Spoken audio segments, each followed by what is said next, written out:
for proper and standard cleaning of bathroom and guest room vanity. So, first is, when cleaning the vanities, is may tatlo tayong kailangan. Isa, ulo, is yung PPE. So, for the PPE is yung hairnet and the black and white na uniform, and then gloves for proper handling of chemicals. And then next naman is mask para hindi mo malanghap yung chemicals if ever na mag-spray ka. Tapos, ang kailangan lang natin sa paglinis ng vanities is yung color blue, yellow, and red, tapos scrubber na type of cloth. And then, a scrubber para sa toilet. Ayun lang po. For the chemicals, ang need lang natin is, for the plugs is this one. If may mga hairs ng guest, gano'n. And then next is tiles cleaner. And then for the polish ng furniture para sa guest room vanity natin. And then for the disinfectant naman, to remove stains sa bathroom. So first is, I will be doing the demo sa bathroom. So,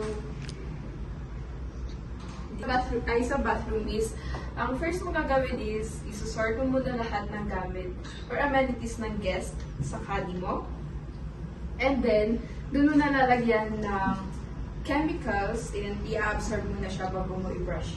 So, for the glass naman is, ang gagawin mo is, top to bottom siya palagi. So, unahin mo muna is, spray a chemical sa cloth. Hindi po siya direct sa mirror.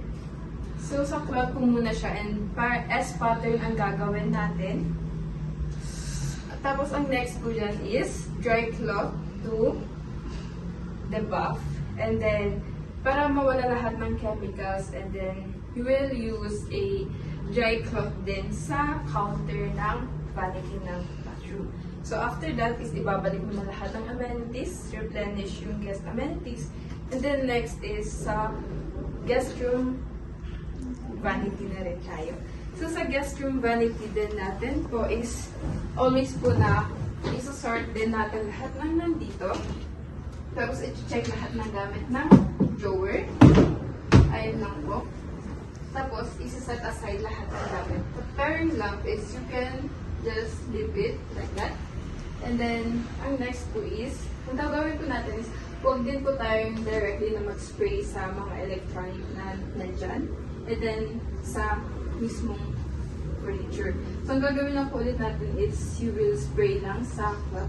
Pero sa ating, kasi mas masalan ang furniture is, damp cloth lang po. Tapos, spot cleaning lang po if ano yung marumi, and then, de-duster. Pero sa glass din, sa mirror din naman po natin is, top to bottom, and then S pattern po ulit. Ayun lang po, and then balik po ulit natin yun. Tapos, if may mga damage naman po sa furniture, you can write it down sa ating paper. Tapos, ipapasa na lang po yung sa maintenance para sila po yung mag-check dun. And after that is, babalik po ulit natin yung mga amenities, and then, aayusin na lang po. And then, after that is, magre-report na po sa maintenance. So, ayun lang po, always wear your PPE, your mask, and then, maging knowledgeable sa chemicals na ginagamit.